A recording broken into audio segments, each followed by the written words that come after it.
하나님의 말씀을 봉독해 드립니다. 하나님의 말씀은 구약성경 창세기 18장 31절과 32절의 말씀입니다.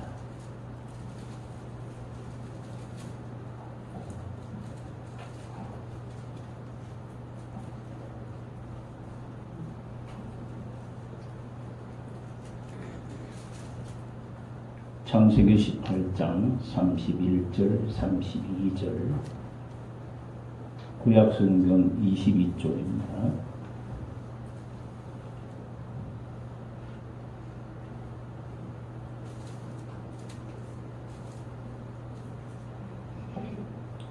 창세기 18장 31절로 32절 찾으신 줄 알고 봉독합니다. 아브라함이 또 이르되 내가 감히 내 주께 아뢰나이다. 거기서 20명을 찾으시면 어찌하려 하시나이까. 이르시되 내가 20명으로 말미암아 그리하지 아니하리라. 아브라함이 또 이르되 주는 노하지 마옵소서. 내가 이번만 더 아뢰리이다. 거기서 10명을 찾으시면 어찌하려 하시나이까. 이르시되 내가 10명으로 말미암아 멸하지 아니하리라. 아멘. 오늘 본문을 18장으로부터 처음부터 시작해서 묵상을 해보면 아브라함의 집에 3명의 사자가 찾아왔습니다. 근데서는 나그네라고 표현이 되기도 했습니다. 아브라함의 집에 잠깐 머물렀던 3명의 나그네는 이제 자리에서 일어나서 아브라함의 대접을 받고 떠나려고 했습니다. 그런데 아브라함과 사라에게 약속을 줄 때까지만 해도 분위기가 참 좋았습니다.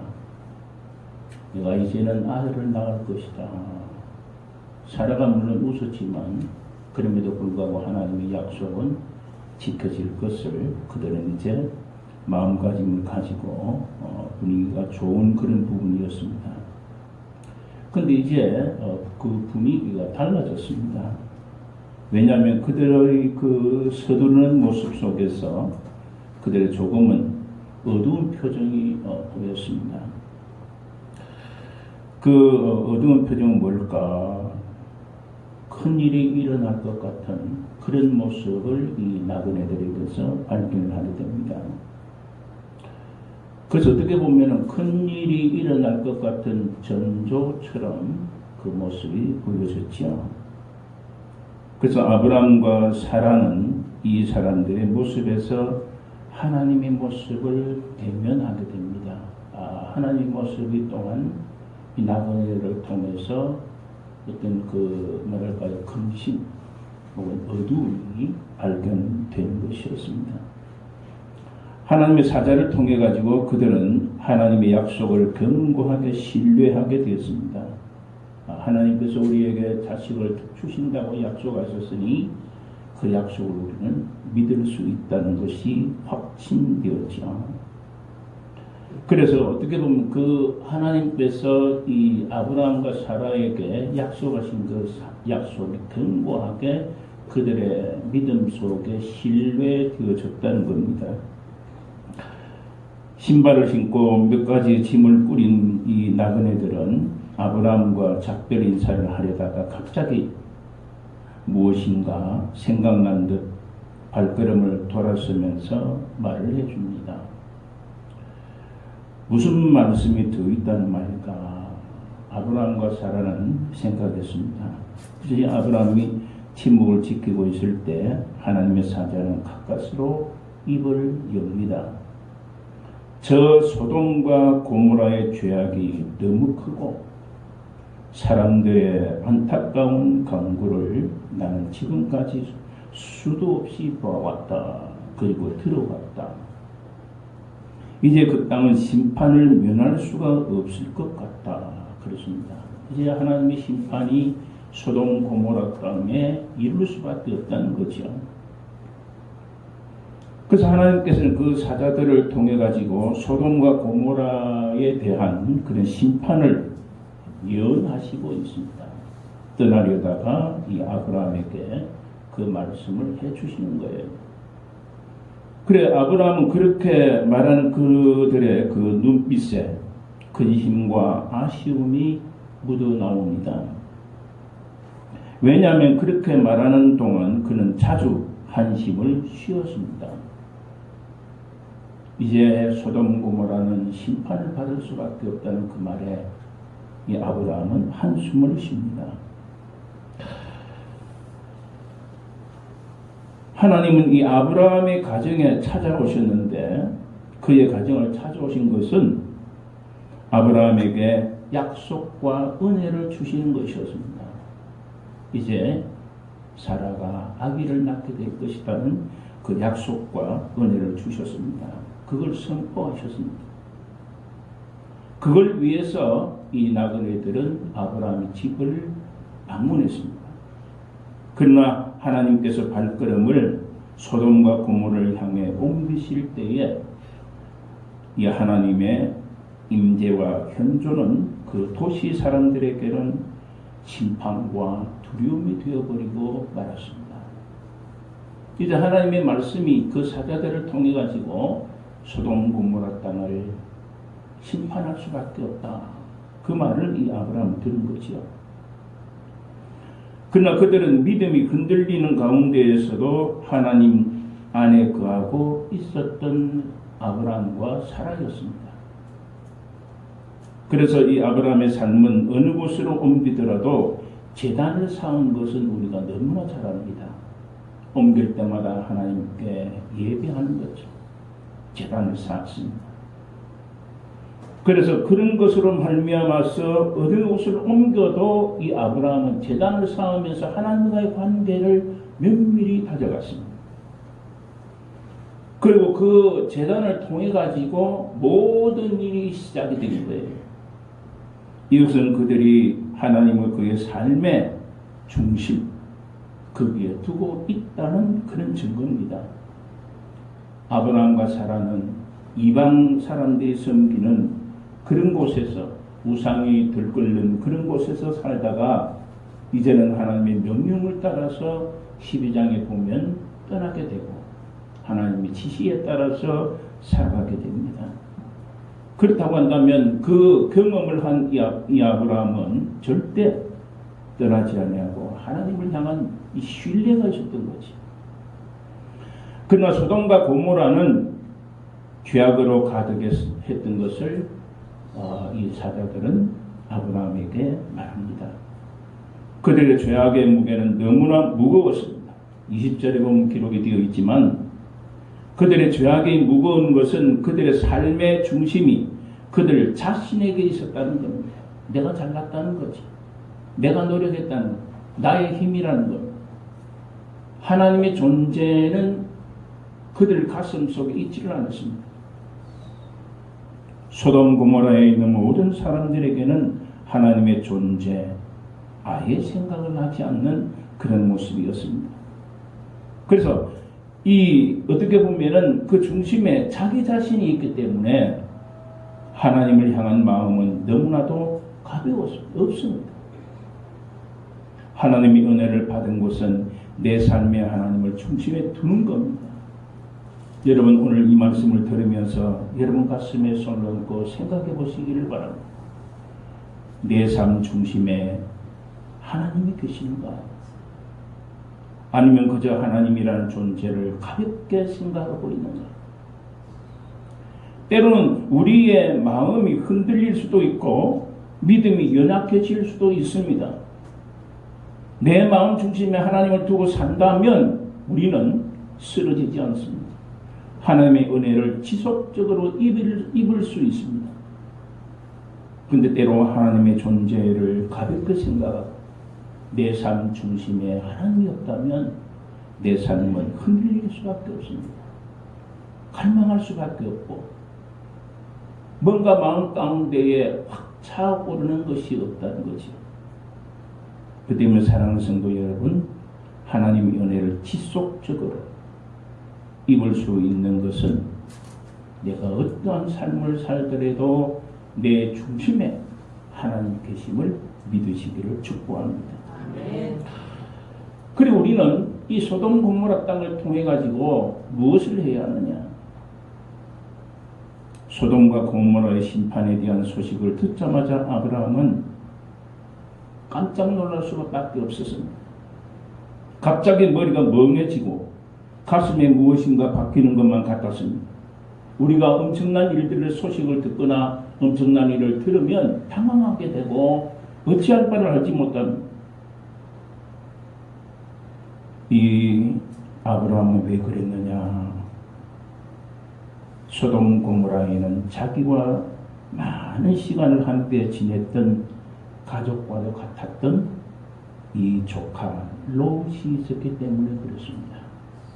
소돔 고모라를 하나님의 명령으로 이제 멸망시킨다고 하니까 그렇구나 할 수 있는 것은 거기에 가족이 없을 때. 그러나 함께 양을 치고 그리고 모든 짐승들을 먹이던 함께 먹이던 그리고 아브라함이 네가 좌하면 나는 우로 가고 네가 우하면 내가 좌로 가겠다. 그래서 먼저 롯에게 선택하도록 해서 떠나보낸 이 롯. 그 롯이 이 소돔 고모라 땅에 있다는 겁니다. 그 때문에 삼촌된 이 아브라함은 멸망시키는 그 땅에 내 조카가 있으니 훔치려고 걱정되지 않겠느냐는 거예요. 그래서 이 아브라함은 조카 롯 때문에 마음이 아팠습니다. 안타까웠습니다. 사랑하는 사람이 그곳에 있기에 아브라함은 주저하지 않고 약속의 메신저였던 이 세 사람의 나그네에게 그 순간 아브라함은 그 앞에 납작 엎드립니다. 뭐라고 합니까? 그리고 그는 하나님 앞에 대면하게 되는데 그 성 중에 의인 50명이 있어도 그 성을 멸하시겠습니까? 묻습니다. 의인 50명을 위하신다면 그 성을 용서해야 하지 않습니까? 그렇게 합니다. 그래서 그 메신저들은 뭐라고 합니까? 아브라함의 예상치 못한 행동에 순간적으로 그는 놀랐지만은 그들의 발걸음도 이내 멈추었습니다. 그 말하고만 가려고 했습니다. 소돔 고모라를 멸절시키기 위해서 떠나는 세 사람의 사자들이었습니다. 심판의 메시지를 전했던 그 사람의 입술에서 이내 대답이 나왔습니다.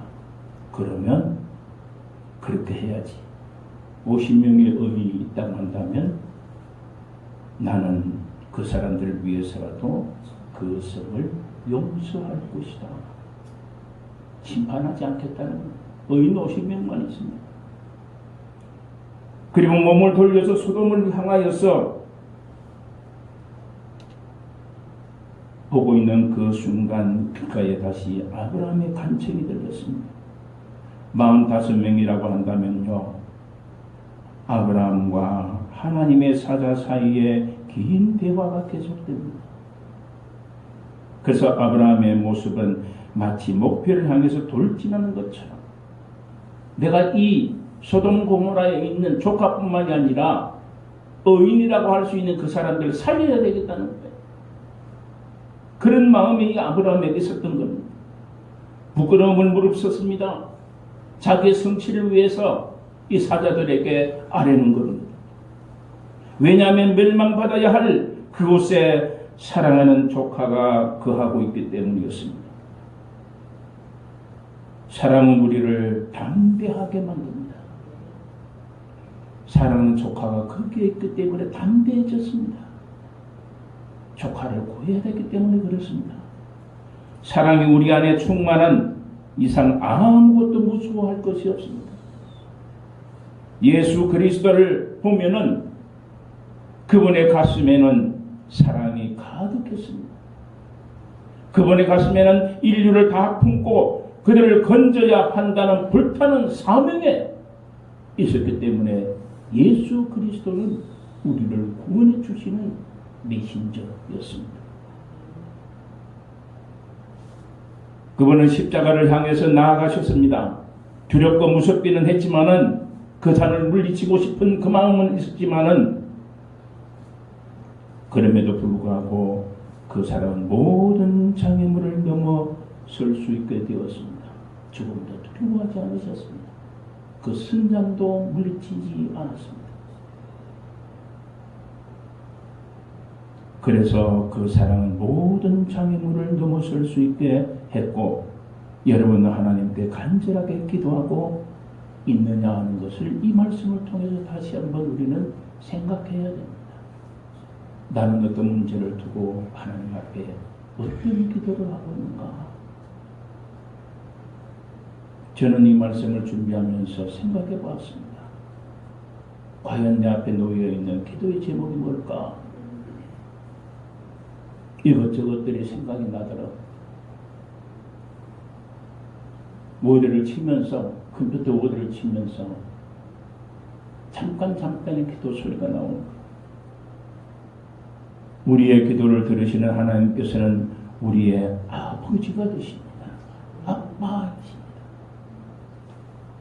그 사실을 믿느냐? 여러분의 아버지심을 믿습니까? 아멘. 우리는 그분 앞에 담대히 나아가서 담대하게 간구할 수 있다는 겁니다. 아버지여, 나의 지금 상황이 이렇습니다. 내 기도를 들으시고 뭔가 나에게 이루어 주옵소서. 담대하게 기도할 수 있는 그리스도요. 하나님은 우리를 아버지와 아들의 관계로 부르시고 우리들이 그 관계를 통해서 구원하시고 오늘도 관계를 통해서 우리와 교제하고 계시는 거예요. 그 사실을 우리는 잊지 말아야 합니다. 오늘도 관계를 통해서 우리와 교제하시는 그분 잊지 아니하고, 여러분은 과감하게 기도할 수 있는 특권을 가진 사람이기 때문에 죽음의 문턱에서도 성도들의 기도로 그 힘이 살아나는 많은 사람이 있습니다. 그리고 또한 성도들의 기도의 힘으로 살아나는 목회자들도 있습니다. 이제 그들을 가슴에 품고 간절하게 그들을 위한 사역을 펼치며 드리는 기도가 목회자들의 입술을 통해서 나오고 있다는 사실을 알아야 됩니다. 공은이라는 목사님이 있습니다. 안산 제1교회 목사님이시죠. 이제 은퇴하셨지만 그분이 암이 걸려가지고 병원에 있었습니다. 그때에 담대하게 기도를 했습니다. 기도문을 채울 수가 있습니다. 하나님, 내가 이 병실에 있는데 내가 섬기던 안산 제1교회에서 성도들이 나를 위해서 얼마나 기도하겠습니까? 그 기도로 소리를 들으시고 나를 살려주옵소서. 그러면서 정말 기적같이 살았어요. 죽을 수밖에 없는 분인데도 불구하고 교회를 잘 섬기다가 은퇴하셨습니다. 그분 시인이잖아요. 시인. 안산 제일교회를 유튜브는 어디 치면 처음에 시부터 올라갔습니다. 그분의 시. 그러면서 그분은 하나님께서 나를 살려주신 것을 감사하면서 교인들을 한 사람 한 사람 품고 기도를 한다고 합니다. 사랑하는 성도 여러분, 우리가 때로는 지탄하고 때로는 그 사람은 목회자가 아니라고 할지라도 하나님께서는 그를 품고 있을 수 있습니다. 왜냐? 그 가슴 속에 성도를 위해서 기도하는 것이 분명 있기 때문에 그렇습니다. 그게 담대한 기도입니다. 아브라함도 그 기도를 하나님께 드리고 이 나그네들을 만나고 있는 거예요. 하나님의 공혈과 우리의 사명이 뭔가를 기억하잖아. 하나님은 놀랍도록 아브라함의 기도를 받아주십니다. 그러나 적은 의인의 숫자로는 채울 수 없는 그 넓고 광활한 소돔과 고모라, 온 지역을 극소의 사람들로 인해서 용서하시겠다는 것. 용서하시겠다.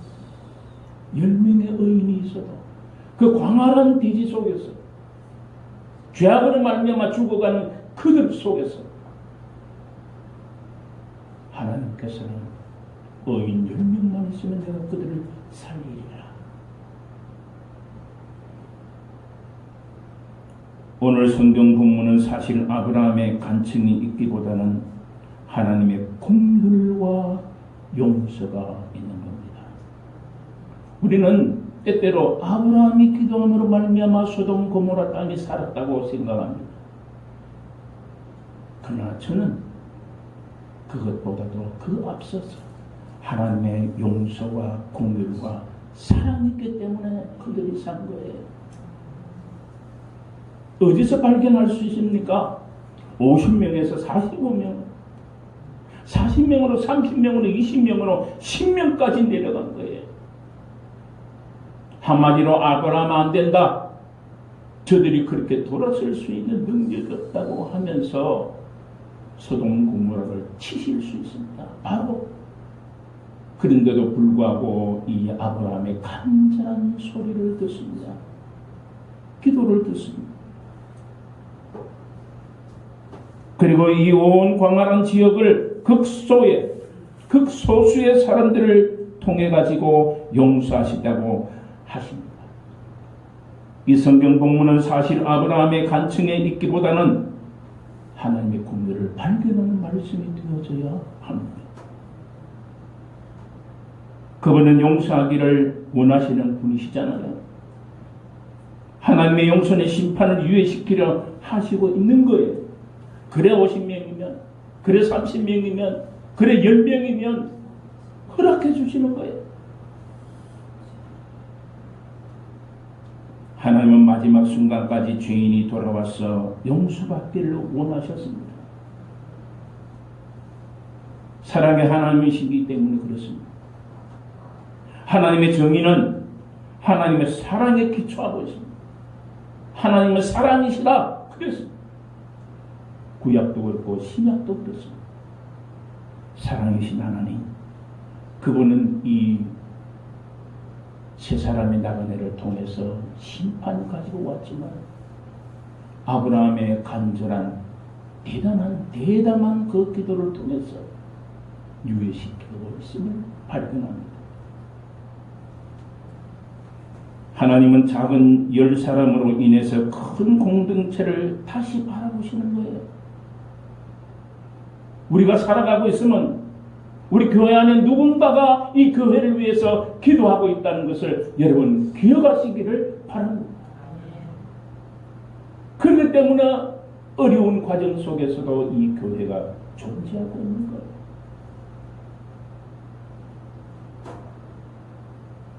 그래서 이 아브라함도 작은 10사람으로 인해서 큰 공동체 소돔 고모라를 살리시려고 하는 거예요. 몇 명 안 되는 작은 의인으로 인해서 거대한 공동체를 용서하실 준비가 이미 하나님은 되어 있다는 겁니다. 하나님의 광대한 사랑을 우리는 발견할 수 있습니다. 내가 서 있는 이 나라, 이 민족, 이 강토를 우리는 다시 한번 살펴보십시오. 아프지 않은 곳이 없습니다. 깨어지지 않은 곳이 없습니다. 사람들은 부패한 교회, 공동체를 향해서 비난의 화살을 쏘고 있습니다. 지금 이 시대가 그렇습니다. 하물며 교인들까지도 교회를 비판합니다.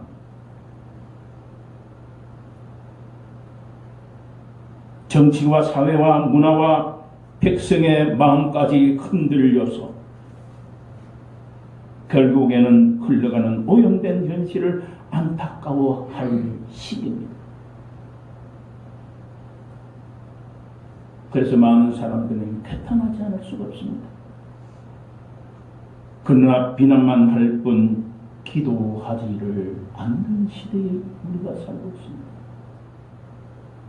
많은 사람들은 정치를 비난합니다. 경제를 비난합니다. 사람들의 속마음을 비난합니다. 현재의 삶을 비난합니다. 그러나 비난은 살아있어도 기도는 죽었습니다.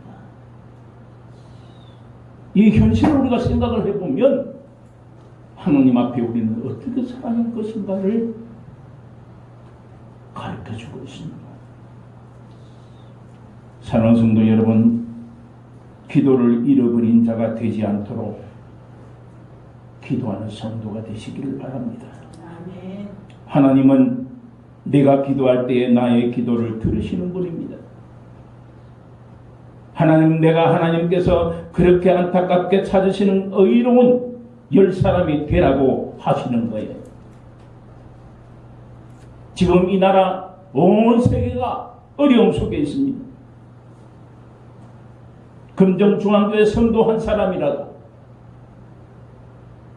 오늘 본문 가운데 있는 이 10사람 속에 드는 여러분이 되셔야 하는 거예요.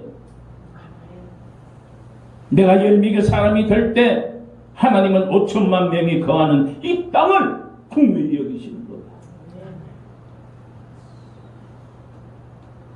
내가 10명의 의인이 될 때 수만 개의 교회의 상처에도 불구하고 그 영적 공동체를 긍휼히 여기시는 거예요. 여러분의 기도가 필요할 때입니다. 내가 10사람 중에 속해야 됩니다. 소돔 고모라 같은 이 세계를 하나님 앞에 들어놓고 기도해야 할 때라는 것. 그 교회를 주님의 몸과 도구로 사용하시겠다고 하셨습니다. 그래서 긍휼히 여기시는 거예요. 마지막으로 말씀드립니다. 우리는 하나님 앞에 긍휼을 강구해야 합니다. 돌아서서 개인 체비를 떠나는 나그네들의 발걸음이 무겁기만 했습니다. 슬슬이 사라져가는 나그네의 그 모습을 보던 아브라함의 눈에 눈물이 맺혔습니다. 그의 눈에도 다가오는 심판의 그림자가 감지되었기 때문입니다. 10사람이 의인이 없는 거예요.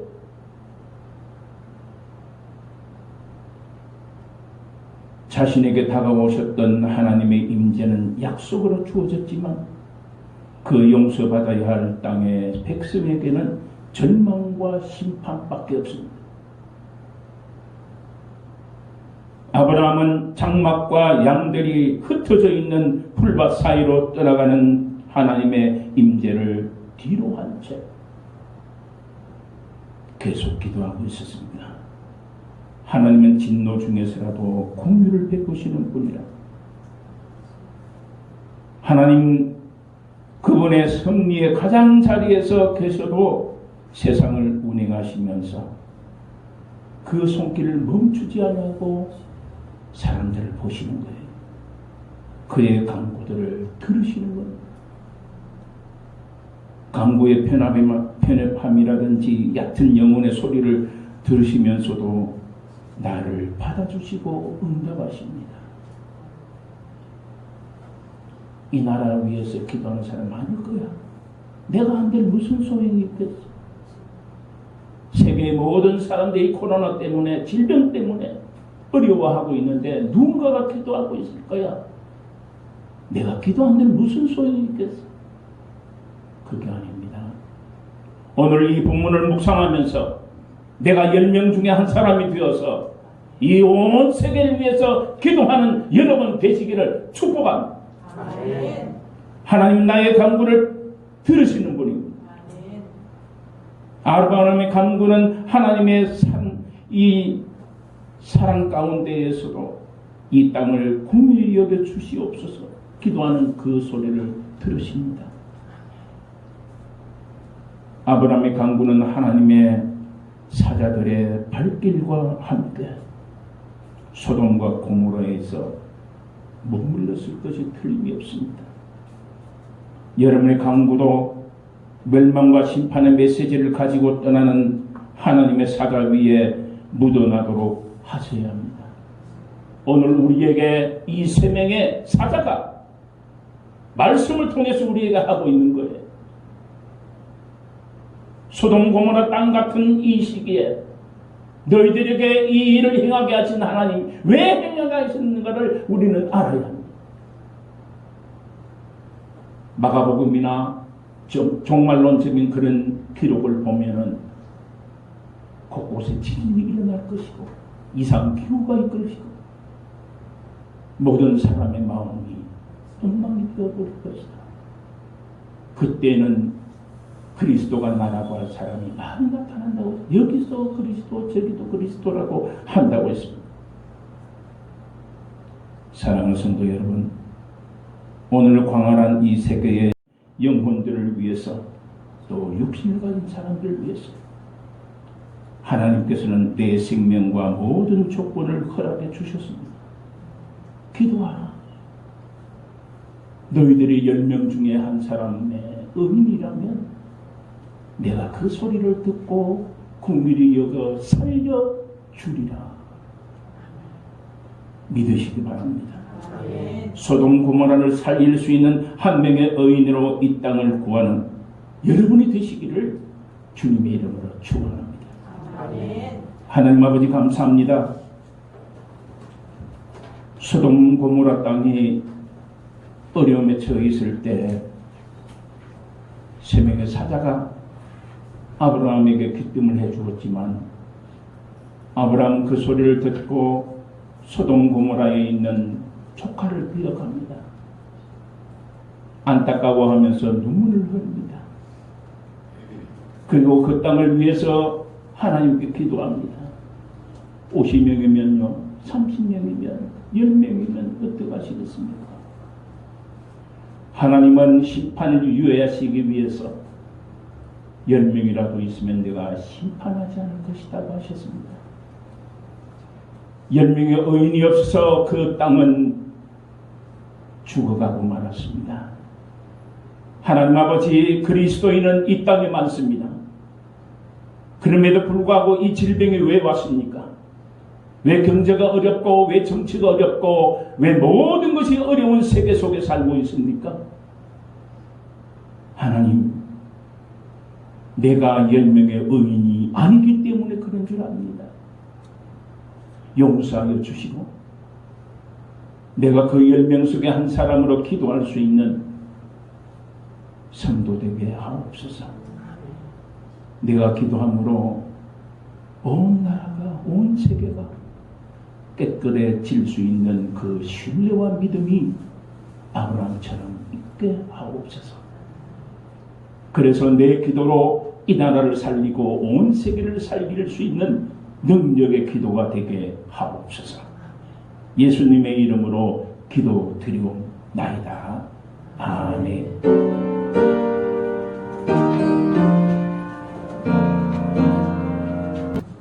이제는 우리 주 예수 그리스도의 은혜와 하나님 아버지의 극진하신 사랑과 성령의 감화감동 역사, 섭리하심과 충만하심, 오늘 말씀을 듣고 한 사람의 의인 되기 위해 주님 앞에 기도하면서 다짐하고 흩어지는 인물입니다. 이제로부터 영원토록 함께 하시기를 축원하옵나이다. 아멘.